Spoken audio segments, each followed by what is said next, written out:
Nhí sẵn lột này, ăn lột chẳng mấy mình cho luôn nữ ca đó là mình thử rồi. Nhí chặt đặt thùng xong đâu, chặt chết, chặt cá. Anh hụt.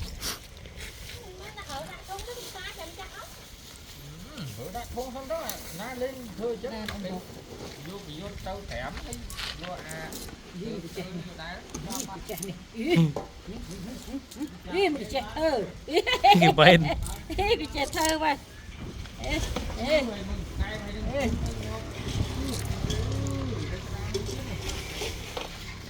Đi, chú bà. Mình chết thằng đi. cái bên chọc Chết quay nè.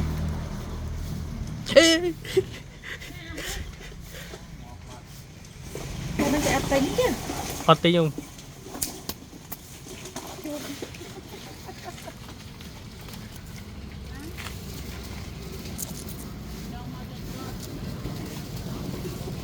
Tao mà làm thì đâu ơi. Này.